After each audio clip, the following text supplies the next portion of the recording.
Hello friends.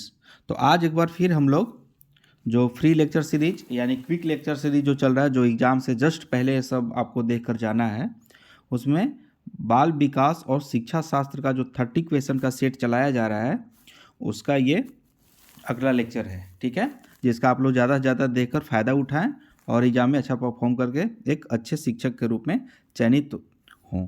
ठीक है, तो चलिए फिर से हम लोग स्टार्ट करते हैं कि क्या बोल रहा है। पहला क्वेश्चन देखिए, अधिगम कार्य के लिए विद्यार्थियों की तत्परता का आकलन करना शिक्षकों के लिए कठिन है, क्योंकि क्यों कठिन है बताइए। देखिए, इसका आंसर फर्स्ट होगा आपका, तत्परता के सभी तत्व एक साथ परिपक्व नहीं होते। सही है ना। देखिए, परिपक्वता का जो जितना भी तत्व है वो एक बार में परिपक्व नहीं होते तत्परता का। ऐसा क्यों होता है? क्योंकि देखिए, तत्परता का जो भी होता है ना, वो आप तत्कालिक कारण या तत्कालिक रिजल्ट आप ढूंढते हैं, लेकिन लोगों में परिपक्वता मैच्योरिटी जो होती है वो धीरे धीरे आती है। जैसा कि आपका जैसे किशोरावस्था जब पार करेगा, प्रौढ़ावस्था में आएंगे आप, यानी युवा अवस्था में आएंगे, धीरे धीरे जब आपका एज बढ़ते चला जाएगा तो आपका मेच्योरिटी उस तरीक़ा से बढ़ती चली जाएगी। देखिए, बुद्धि समावेश करती है किस चीज़ को, कैसे करती समावेश करती है? अपसारी, अभिसारी। देखिए, अपसारी का मतलब होता है कि हर तरफ ये आपका बाहर की ओर केंद्रित होना। लेकिन बुद्धि समावेश अभिसारी यानी सब आके आपका बुद्धि एक जगह पे आके यहाँ पे आपका सर्कुलेट होके ये बनता है, तो ये अभिसारी चिंतन का विषय हो जाता है। बुद्धि समावेश करती है अभिसारी चिंतन का। ठीक है, आगे बढ़ते हैं हम लोग। एक अच्छे शिक्षक का सबसे महत्वपूर्ण गुण क्या है बताइए। एक अच्छे शिक्षक का सबसे महत्वपूर्ण गुण क्या है? मान के चलिए आप शिक्षक हैं, तो आपका सबसे अच्छा गुण क्या होना चाहिए? महत्वपूर्ण ये है कि आप एक शिक्षक बनने जा रहे हैं, सीटेट का केबीएस का एग्ज़ाम देने जा रहे हैं आप, तो उस समय बताइए कि आपका महत्वपूर्ण गुण क्या होना चाहिए। आप अपने आप से ये पूछिए कि क्या होना चाहिए। ठीक है, देखिए, तो सबसे पहले क्या, अच्छा संप्रेषण कौशल, विद्यार्थियों के हित का ध्यान रखना, प्रभावी नेतृत्व का गुण। ये तो सब सही है, लेकिन सबसे इसमें क्या जरूरी है, विषय वस्तु का पूर्ण ज्ञान होना चाहिए आपके पास। ठीक है, एक शिक्षक के पास विषय वस्तु का जब तक पूर्ण ज्ञान नहीं होगा, तब तक ये तीन जो जो तत्व हैं, तीन कंपोनेंट हैं, वो किसी काम के नहीं है। इसलिए आप जब भी ऐसा क्वेश्चन को डील करें, अपने आप को एज ए टीचर आप वहाँ पे रखें और समझें कि आप किसी छात्र को समझा रहे हैं, उस हिसाब से करना है। आगे क्या बोल रहा है, एक शिक्षण विधि में दो या अधिक शिक्षक सहयोग पूर्वक विषयों की योजना बनाते हैं, ठीक है, पूरा करते हैं तथा सदैव विद्यार्थियों पर इसके प्रभाव का मूल्यांकन आवर्ती रूप से करते हैं। यह विधि क्या है? तो बताइए, टेली शिक्षण है। ठीक है, टेली शिक्षण के बारे में बता रहा है।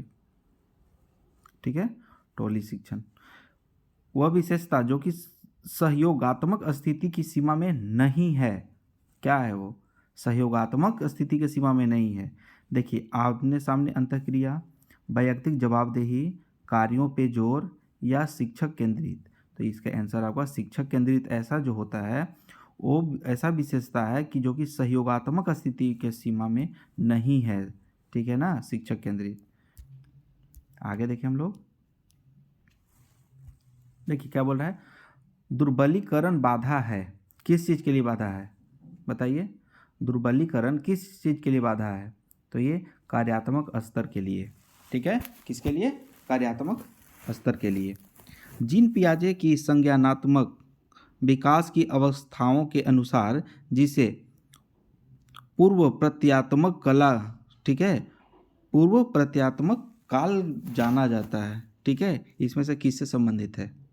ठीक है, बताइए। तो इसका होगा पूर्व संक्रियात्मक अवस्था से, पूर्व संक्रियात्मक अवस्था से। आगे क्या बोल रहा है आपका, देखिए, एक अच्छा विद्यालय वह है, ठीक है, एक अच्छा विद्यालय वह है जो जो बालकों के सामाजिक स्तरीकरण को समझे तथा कक्षा के वातावरण को प्रगतिशील व प्रेरणास्पद बनाए। ठीक है, तो इसका आंसर आपका थर्ड हो गया। ठीक है, आगे क्या बोल रहा है, हम में से कुछ लोग, कुछ जो लंबे हैं तथा कुछ जो छोटे हैं, कुछ जो गोरे हैं तथा कुछ जो काले हैं, कुछ लोग मजबूत हैं तथा कुछ कमज़ोर हैं। यह कथन किस स्थापित सिद्धांत पर आधारित है? बताइए। देखिए, कुछ जैसे ही लग गया, कुछ लोग यानी कि वैयक्तिक भिन्नता।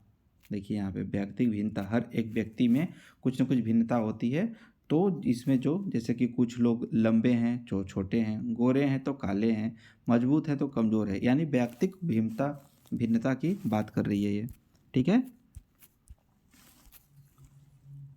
आगे देखिए क्या बोल रहा है कि जब एक क्षेत्र का अधिगम दूसरे क्षेत्र के अधिगम में सहायता करता है तो उसे क्या कहते हैं? बताइए।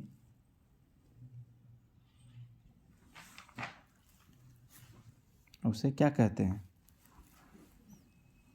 देखिए, अधिगम का धनात्मक अंतरण बोलते हैं उसको। अधिगम का धनात्मक अंतरण। चिंतन अनिवार्य रूप से है एक, क्या है? ठीक है, देखिए इसका आंसर हो गया आपका संज्ञानात्मक गतिविधि है। क्या है? संज्ञानात्मक गतिविधि। देखिए आगे बोल रहा है, वंशानुक्रम के संदर्भ में गलत कथन निम्नलिखित में से कौन सा है? क्या है? बताइए। देखिए इसका आपका जिसे भी देखिए यहाँ पे ट्रिकी क्वेश्चन, सबसे बड़ा जो आंसर है वही है। इसमें रुचि, अभिवृत्ति, पसंद, नापसंद, मस्तिष्क की संवेदनात्मक भावनाएं समावेशित होती है। ठीक है, आगे क्या बोल रहा है आपका? चिंतन शक्ति के विकास की प्रक्रिया में निम्नलिखित में से कौन सा कथन गलत है? बताइए, कौन सा कथन गलत है? चिंतन शक्ति के विकास की प्रक्रिया में निम्नलिखित में से कौन सा कथन गलत है? कम बुद्धि व ज्ञान, इसका आंसर 4 होगा आपका। ठीक है, किसने बहुबुद्धि सिद्धांत प्रतिपादित किया था? कौन सा बहुबुद्धि सिद्धांत प्रतिपादित कौन किया था? बताइए। ये हार्वर्ड गार्डन किया था। कौन किया था? Harvard garden. एक सिद्धांत के रूप में निर्मितिवाद है, क्या है?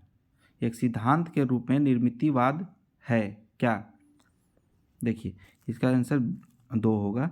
अधिगमकर्ता की स्वयं के शब्दों का निर्माण की भूमिका पर जोर देता है। ठीक है, आगे देखिए फ्रेंड्स, ये जो क्विक लेक्चर सीरीज का ये जो पार्ट है, इसमें लगातार जल्दी जल्दी से बताने की कोशिश इसलिए है क्योंकि एग्जामिनेशन बहुत नज़दीक है। ठीक है ना, इसीलिए इसमें ज़्यादा से ज़्यादा हम लोग प्रैक्टिस करने पे जोर दे रहे हैं। ठीक है, ये आप लोग ये वीडियो जो भी लेक्चर सीरीज सुन रहे होंगे, वो ऐसा ही ये स्पेशल वीडियो सुनने के लिए टाइम नहीं निकालें।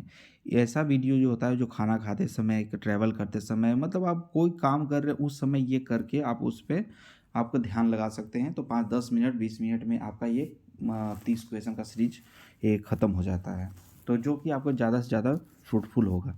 ठीक है, देखिए सृजनात्मकता के बारे में क्या गलत है?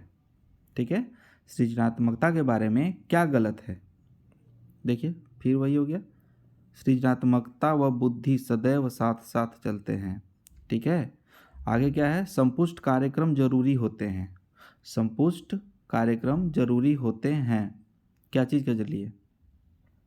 देखा, प्रतिभाशाली बालकों के लिए। किसके लिए? प्रतिभाशाली बालकों के लिए संपुष्ट कार्यक्रम जरूरी होता है। मानव विकास की वह अवस्था जिसे सुनहरी अवस्था कहा जाता है, वह है क्या? सुनहरी अवस्था, गोल्डन एज किस कहा जाता है? तो इसका आपका आंसर हो जाएगा बाल्यावस्था। गोल्डन अवस्था जानते हैं ना, बोला जाता है गोल्डन एज है तुम्हारा, खेल लो। सबका गोल्डन एज आता है बाल्यावस्था में। आपका भी आया होगा, अभी बच्चे हैं उनका आया होगा। अब इसी बाल्यावस्था, इसी गोल्डन एज को आपको संवारने का मौका मिल रहा है। एक व्यक्ति की जीवन में नाम व प्रशंसा कमाने की इच्छा किस प्रकार का अभिप्रेरक है? बताइए, किस प्रकार का अभिप्रेरक है? तो ये आपका आंतरिक अभिप्रेरक है। क्या है? आंतरिक अभिप्रेरक। इरफान खिलौने तोड़ता है तथा उसके अवयवों को देखने के लिए उसे अलग अलग कर देता है।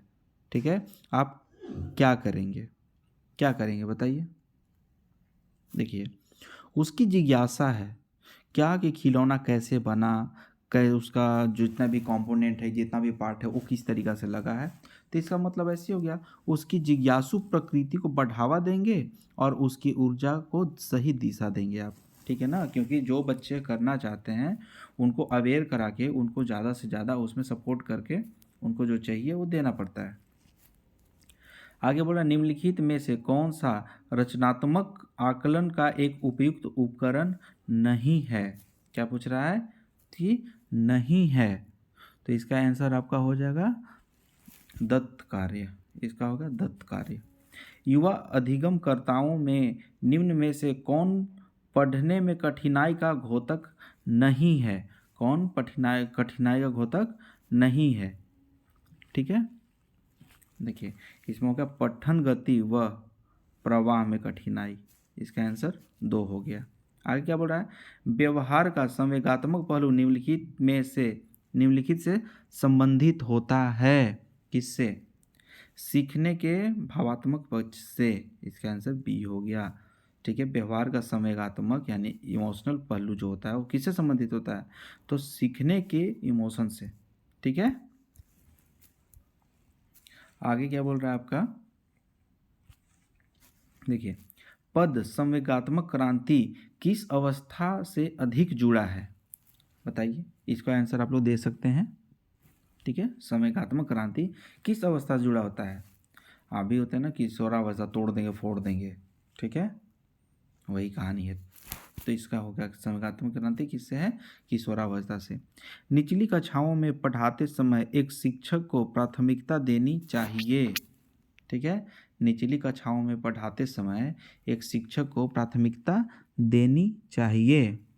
क्या चीज़ का, तो देखिए, जितना आप बच्चों को जितना कहानी सुनाएंगे उतना अच्छा होगा, और वो उतना मतलब क्यूरियस होंगे, वो उतना ज़्यादा सीखने के लिए जिज्ञासु होंगे, ठीक है। मनोविज्ञान का क्षेत्रवादी सिद्धांत दिया, मनोविज्ञान का क्षेत्रवादी सिद्धांत कौन दिया था, बताइए। कर्ट लेविन ने। कौन? कर्ट लेविन ने दिया था। आगे क्या है आपका, एक कक्षा में एक शिक्षक पढ़ाने के लिए बाल केंद्रित उपागम का प्रयोग कर रहा है। यह तरीका उपयुक्त नहीं है। किसके लिए नहीं है, प्रदर्शन के लिए। किसके लिए नहीं है, तो प्रदर्शन के लिए नहीं है। आगे क्या बोल रहा है आपका, समावेशित विद्यालय, ठीक है, समावेशित विद्यालय योजना के संदर्भ में कौन सा कथन गलत है, कौन सा कथन गलत है, तो इसका बताया थे सबसे बड़ा जो आंसर लगा दीजिए, विशेष आवश्यकता वाले विद्यार्थियों में आत्महीनता की भावना का विकास, ठीक है। आगे बढ़िए,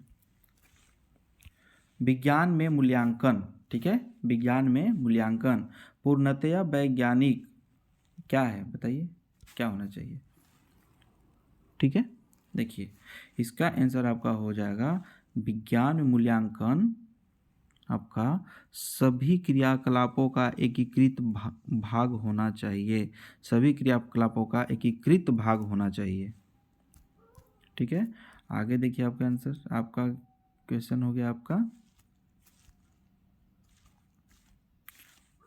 क्या बोल रहा है, पियाजे के संज्ञानात्मक सिद्धांत के अवस्थाओं का क्रम निम्न है, क्या था, तो इसका आंसर आपका ये भी हो गया, संवेदनात्मक गामक काल, पूर्व संक्रियात्मक काल, मूर्त संक्रियात्मक काल और औपचारिक संक्रियात्मक काल, यानी इसका आंसर बी होगा, ठीक है।